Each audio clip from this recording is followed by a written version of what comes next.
Well, there you are, Team Healthy. Good to see you on this midweek with Dr. C. I'm so pleased to have you with you. I've been looking at all of your comments over here, almost lost track of time like I usually do. Actually, this morning, if you want to know the truth, I haven't been working that hard. I was looking up some stuff on YouTube, and before you know it, I got caught up on a stream with Emmy Lou Harris.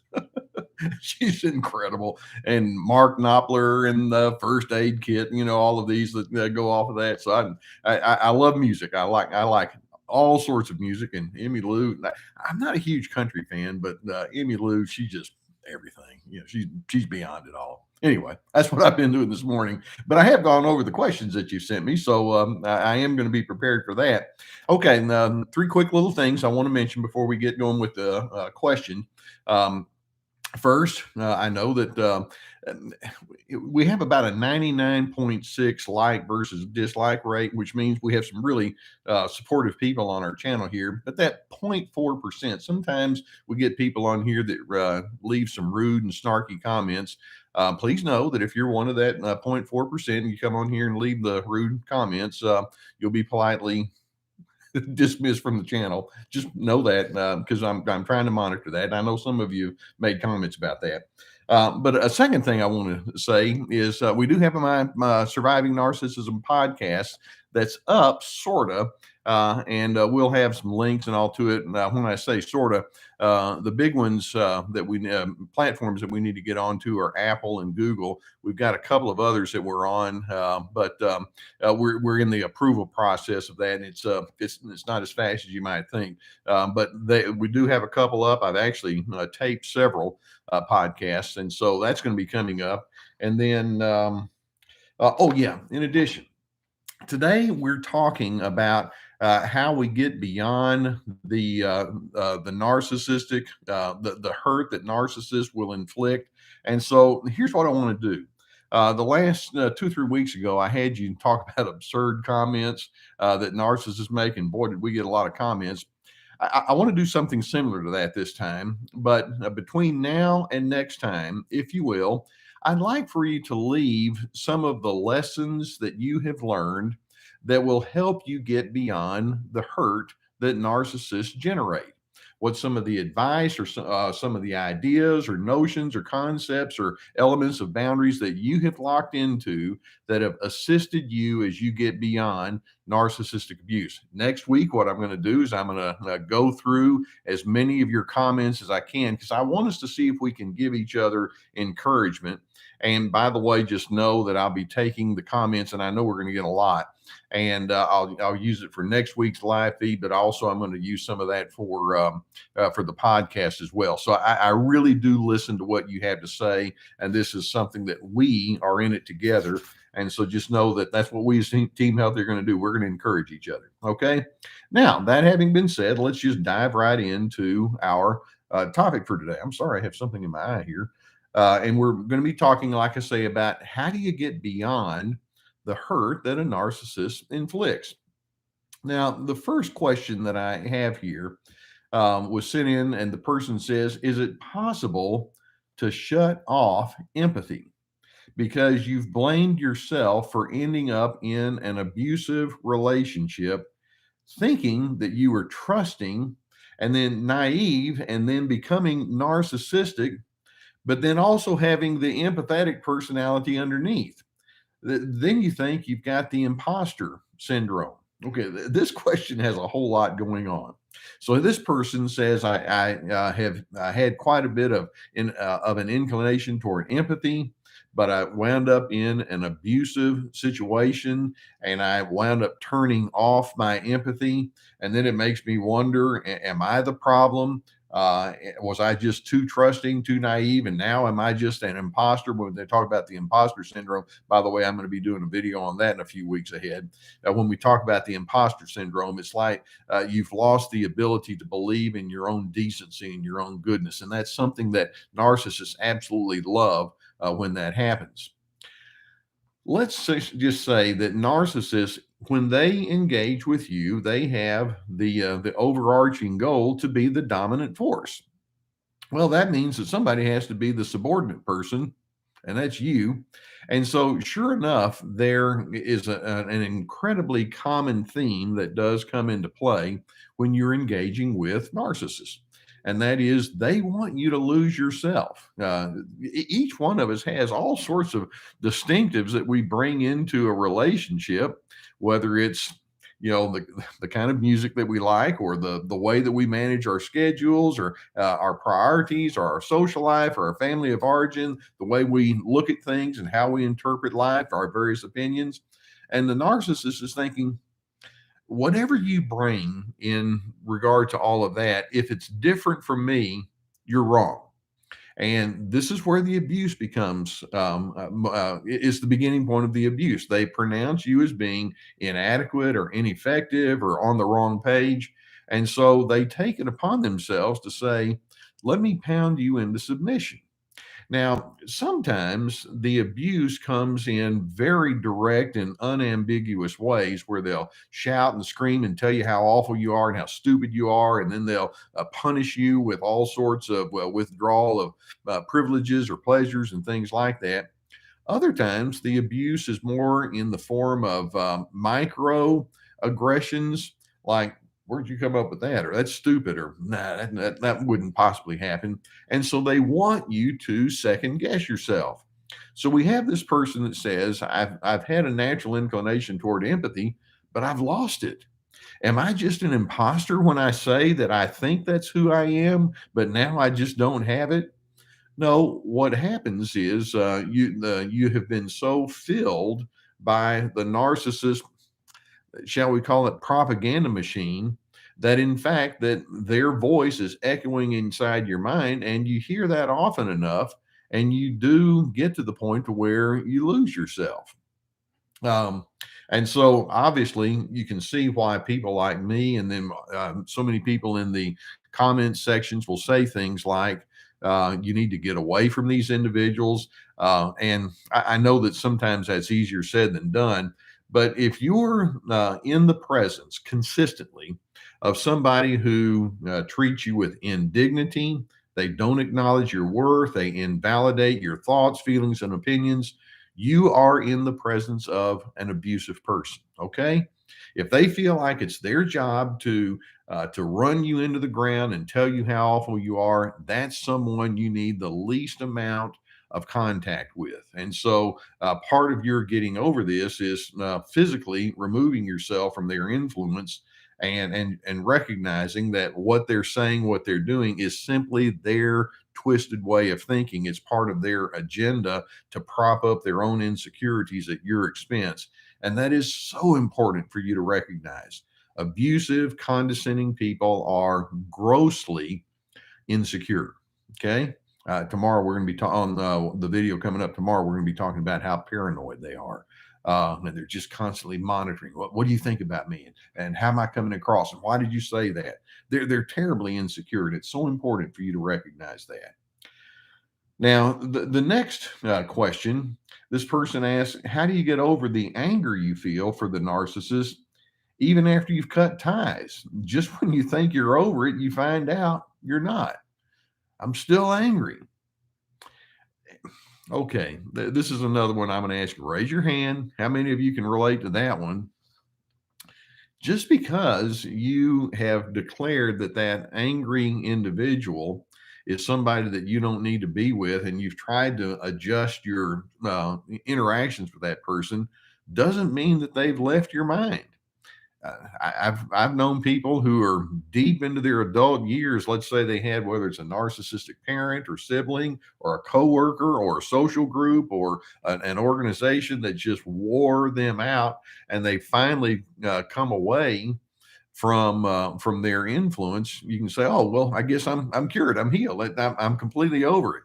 It's like, no, it doesn't work that easily, because there are so many other people and events and things that you notice on television or other kind of places that trigger memories, and you just don't get them out of your mind immediately. And so, how does this person says, how do you get over the anger? Now, I'm going to give you the correct answer. And please know that as I give you this answer, I don't mean it as trite or just the thing to say. I really mean this. You get over the anger one day at a time, 1 hour at a time, one episode at a time. Okay. Yeah, I don't think that you need to give yourself the assignment that says I have to be completely angry free or anger free. I feel like I have to just get all of that stuff out of my system. Then we're going to declare myself healed and moving on. It's just not that simple. Like I say, there can be so many triggers and memories and other people who remind you of that person or those people that it's just going to keep coming back at you. And this is a broken world. But what you can do is you can make a difference in the scenario right there in front of you. Let's suppose that a narcissist in your past has had a history of making very condescending comments about you. Okay, that person's now in your history, in your rearview mirror. But let's suppose that you're at work and you have somebody there at work who's also very condescending and very free with popping off with not so good remarks. In that moment, who do you want to be? And what I like to do is I like to give people short assignments. You have this person, they're acting in this untoward way with you. Let's say it's 1 o'clock. Between 1 o'clock and 2 o'clock, who do you want to be? How do you want to conduct yourself? What do you think would be wise between 1 o'clock and 2 o'clock? And so, what we want to do is we want to take the healing process out of the world of just abstract thinking, and we want to apply it in real time decisions. Well, between 1 o'clock and 2 o'clock, what I want to do is I want to be firm or I want to be decisive. Or it may be that from 1 o'clock to 2 o'clock, I'm going to busy myself with something else so that that person's not going to be in my space. At 2:01, I may fall apart. I don't know. I'm not there yet. But between 1 o'clock and 2 o'clock, here's what I'm going to be. And so you want to take your anger and your hurt and you want to break it down into small bite-sized chunks of time so that it's not just a theory, I guess I need to do A, B, and C like the textbook says, and you want to try to put it in pragmatic terms. By the way, one of you just prior to the live feed coming up asked a question about elaborating on how narcissists will implode. Part of your ability to get over the abuse of a narcissist is for you to remind yourself these people don't represent truth. They don't represent healthiness. And over time, if you engage with them, and let's say they have their anger, they have their condescension, and you just shove it right back at them, it's a formula for disaster. They will fall apart. A relationship with them will fall apart. And so when I talk about you having your separate plans, part of it stems from the realization I don't want to be a part of their collapse because they're going to come down and it's all going to come down on me. But what I want to do instead is I want to get away from their influence so that I can have my own separate, distinct plans. And that's what I'm going to do. And so when they implode, I'm not going to be around to be a part of that. And so you don't want to get into a participatory kind of engagement with them where you go toe to toe with them and all of that. Okay, this next question. The person asks, how often am I supposed to swallow my feelings? So here you have a narcissistic individual and they're not nice to you. It's harsh and it's invalidating. And you're over there thinking, gotta zip it up, can't say anything. I don't want to get into the back and forth like Dr. C talks about. But am I just supposed to swallow my feelings? And then one of the viewers it's on the live feed here asked a question about what do you do when trying to get beyond that narcissist just isn't working. Well, so many times we make the assumption that we're going to heal from narcissistic abuse when we finally get that narcissist to acknowledge, okay, you made a good point.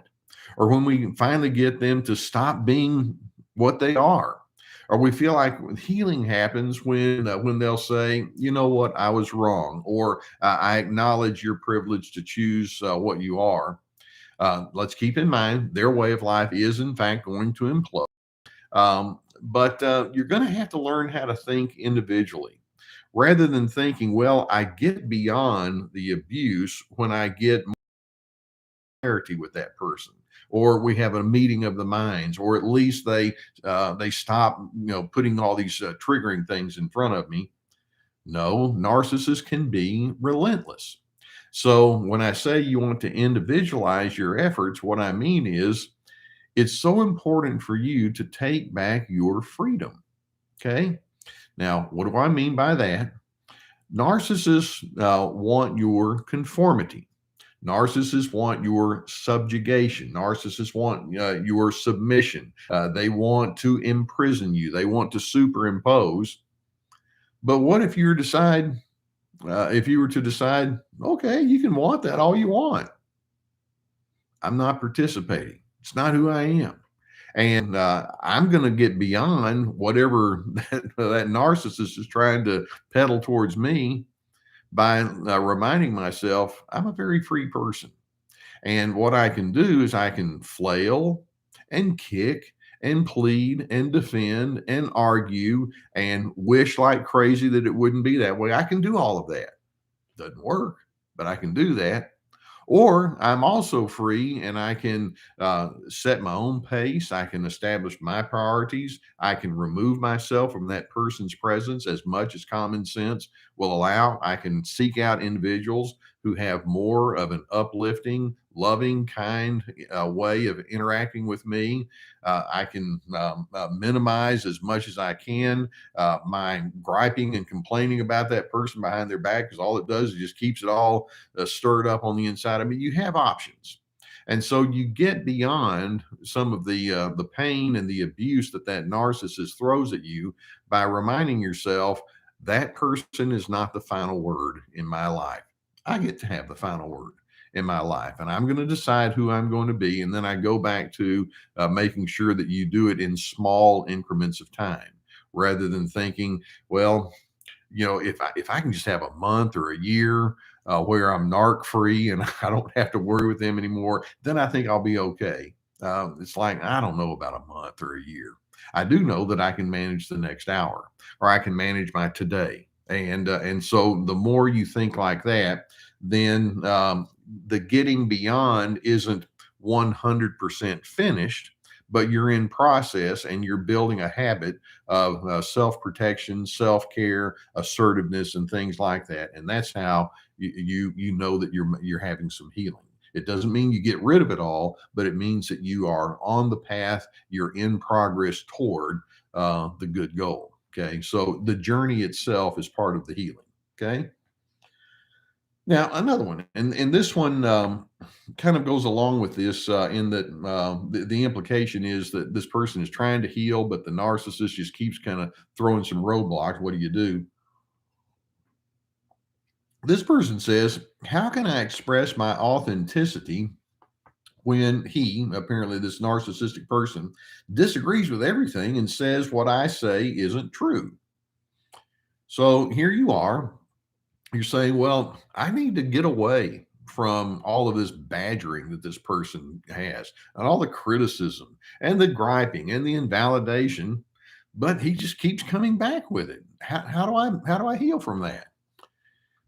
Let's keep in mind the notion of authenticity is not contingent upon the other person's endorsement.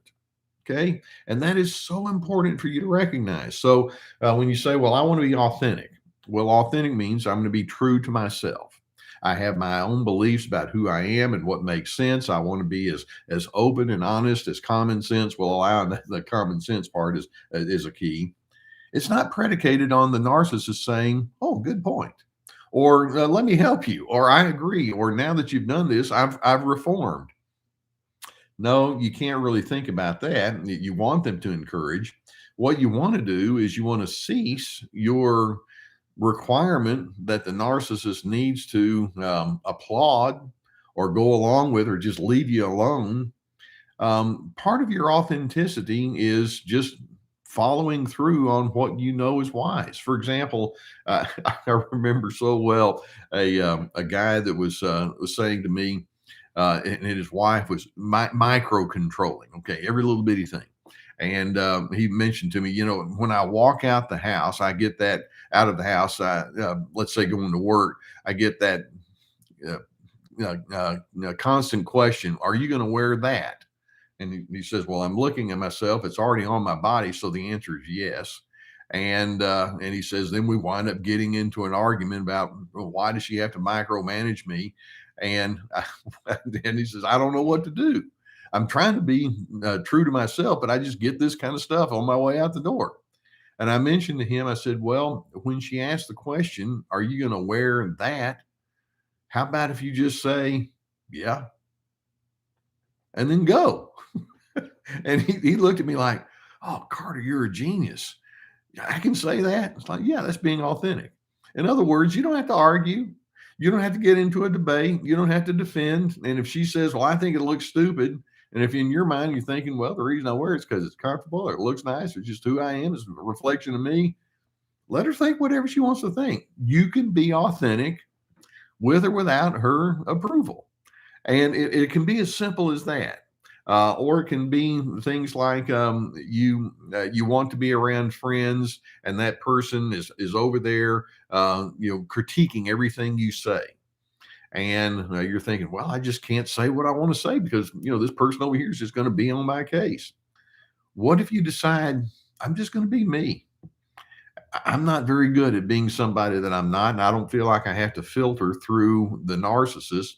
That's what we're talking about when we talk about authenticity. And when the narcissist comes along and more or less implies that does not meet my approval, my response is, I'm very aware of that.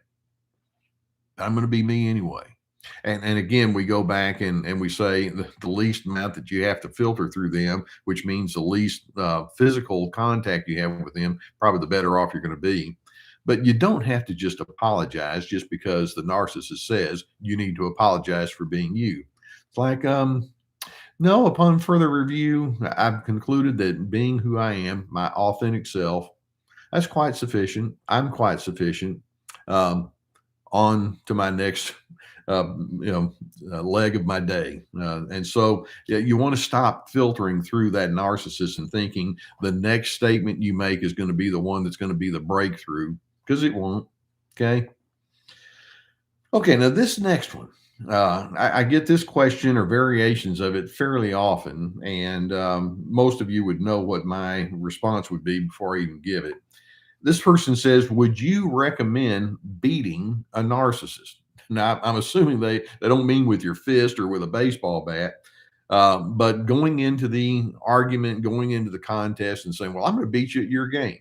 Would you recommend beating a narcissist? One of the worst kinds is the borderline or psychopath. Would he at least learn something? Okay. I'm just thinking,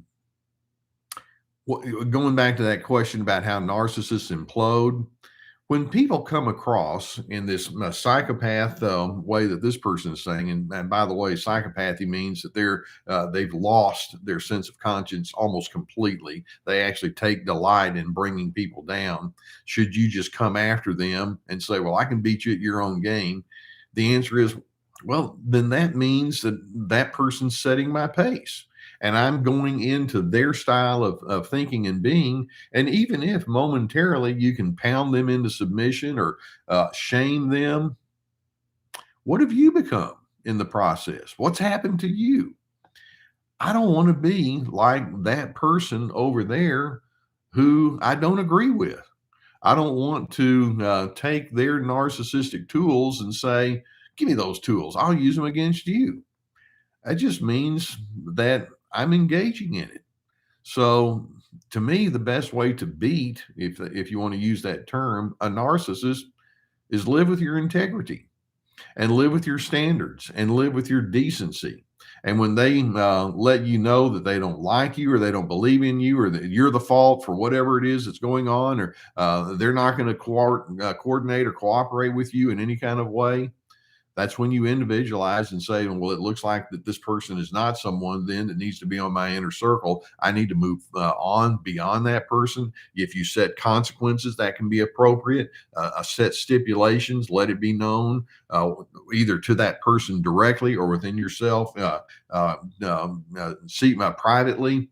There are some things I'm just not going to go along with. I'm going to remove myself. I'm not going to participate. That's how you beat a narcissist, by not playing into their game at all and by staying steady with who you are. One of the things that so many of us dislike is we dislike loose ends.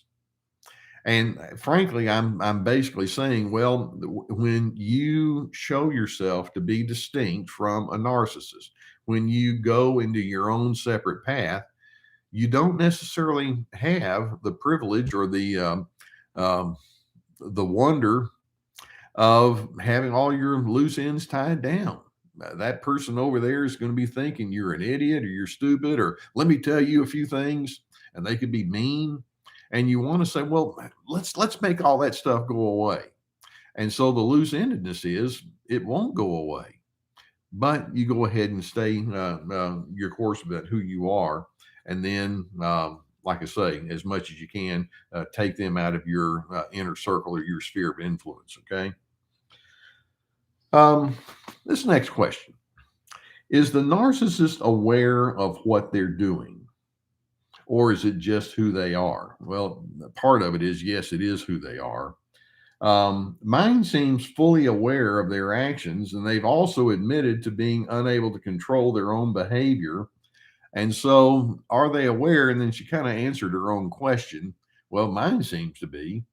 There are times, and frankly, it's not the majority of times, but there are times when a narcissist may say, "Okay, I shouldn't have screamed at you," or "All right, it was inappropriate for me to call you those names or tell you lies, or I lost a whole bunch of money," and so sometimes the actions that they take are so egregious and so out there that they just can't make up a good excuse. Although typically they'll say, "But it was your fault."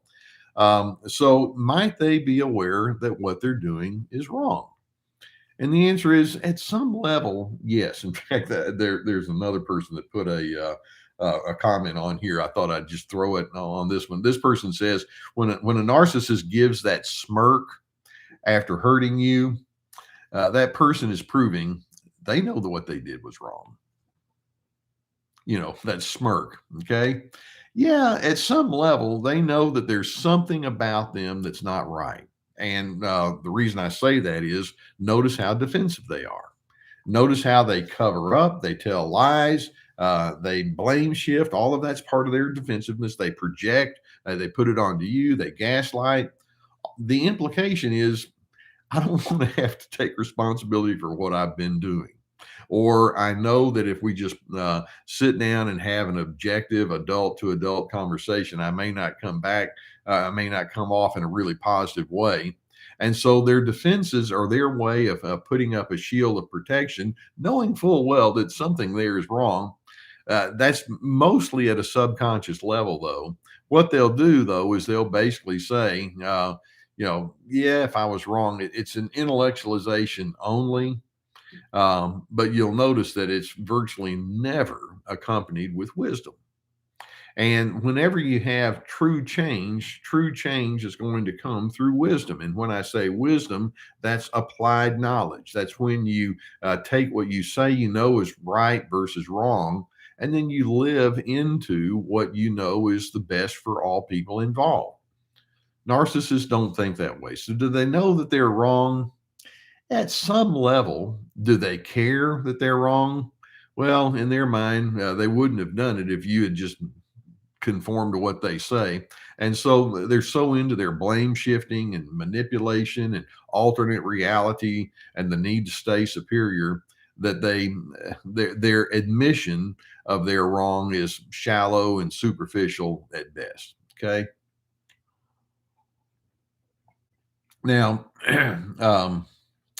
this next question: do narcissists generally make those closest to them like puppets to the world, or like parrots of their own opinions and not really accept them if they refuse that responsibility. Well, sometimes when you ask a question, you're kind of making a statement because this person is more or less making a statement. It seems to me that when I'm with this narcissist, they want to make me like a puppet to the world, or they want to for me to parrot their opinions. Did I seem to get that right? And I really sense that that's what this person is going for, because the answer is, oh, you're spot on. Absolutely, yes. Narcissists make no room for variety. They make no room for diversity. One of my favorite videos, and it was probably shot a couple of years ago. You might want to look it up. Something to the effect of 4 issues that drive a narcissist crazy. I can't remember all 4 of them right off the top of my head. But one of the main issues that they don't like is they don't like diversity. Also, they don't like complexity. They want things tightly in their grooves. They want things to go exactly as they say. And so it becomes their goal whenever they're with you to make sure that you go right along with the party line. How many times have you been told, here's what you need to say? Here's how you need to think. This is the opinion you're supposed to have. That ever happen? And the answer is dozens, hundreds, literally thousands of times. Now, contrast that with how many times do you hear a narcissist say, I have my opinion, but I know you have yours too. Help me understand what I might be able to learn from you. Close to zero. They want you to be a puppet. They want you to simply mimic what they think and say and do. They're not interested in your opinion. So remember, one of the defining features of narcissism is the lack of empathy. It's like, well, you have your thoughts and feelings, and empathy means, so I want to know how to understand and relate to that in a way that shows that I know you from your vantage point, and then I can learn. It's like, no. So do narcissists generally make the people close to them puppets or parrots? The answer is, do fish like water? The answer is yes. By the way, you'll know that they want to make you a parrot or a puppet when they start shaming you, or when they start putting guilt trips on you or accuse you, or they're very forceful in the way that they engage. It's like, get back over here into my groove. So yeah, that's their goal, but it doesn't have to be your goal. Now, this next one, this is a very hands-on question about a lady dealing with her elderly mother. This person says, my 90-year-old mother was injured in a carjacking. That's very difficult. I died out of the goodness of my heart. She even had a brain injury, is now in a convalescent hospital. I went to see her last week for her birthday. She rambles a lot about people who are no longer with us. In other words, she's still griping about Uncle Bob or her sister or whoever. She rambles a lot about people who are no longer with us. I sang her happy birthday. I gave her a gift. And then when I was leaving, she was still rambling and mumbling on. Then she came out and said, I don't love you. I was hurt and humiliated. It triggered such bad anxiety about me. The ongoing abuse is still there. She's done and said unthinkable things to me, going all the way back to my childhood. My question is, how would you respond? There's some of us, my mother died with dementia and Alzheimer's. When the dementia can take you to making statements or comments that is not natural to you, and there are medicines that you can take that will remedy that. This doesn't sound like that's what it is. What it sounds like is, even at age 90, even when she's been harmed and you're trying to be kind and give her a birthday present and sing to her and just be available to her, the best she can come up with is, I don't love you. Okay, that is not about you. That 90-year-old mother is sitting on 90 years worth of misery and hurt. And that's how she expresses it. And so it's going to be very necessary for you at this stage in your life. Let's say you're 60 and you've got this 90-year-old mother, to remind yourself whatever she is projecting onto me, it is not about me. She is so caught up in her own self-protection and her own misery that she's not able to even take a look anywhere near objective about who she is and how she's conducted the 90 years she's been allotted so far on this earth. And the fact that this is a lifelong pattern tells me what a pitiable existence this person has had. And so when you ask the question, how would I respond? Okay, it sounds as though you feel like it's necessary, and I get it, to go and say hi to her and be nice and give her a birthday card. But what you do is you stay functional only.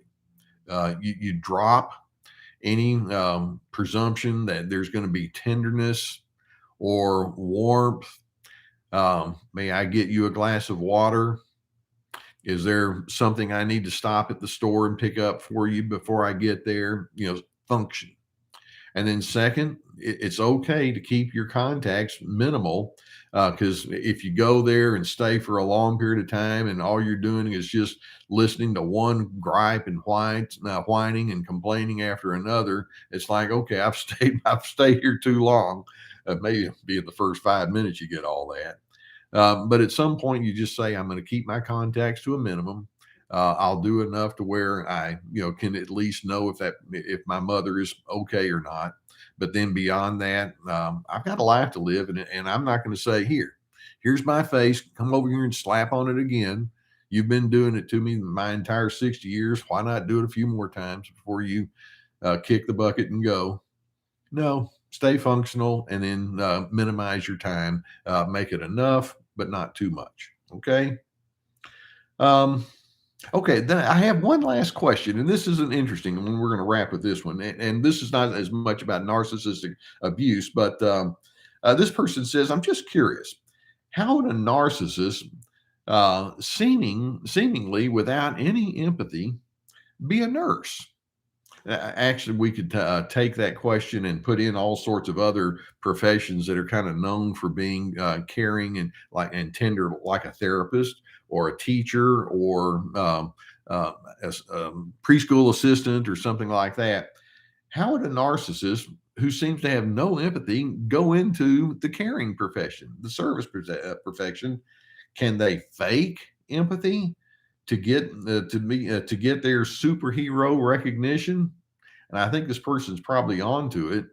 Um, at some level, narcissists do know, at least in this case, being a nurse or being a teacher or whatever, a therapist, that it is a good thing to help other individuals. I mean, who can argue with that we need to be that way? And so they may try to enter into that space with somebody and be nice and all.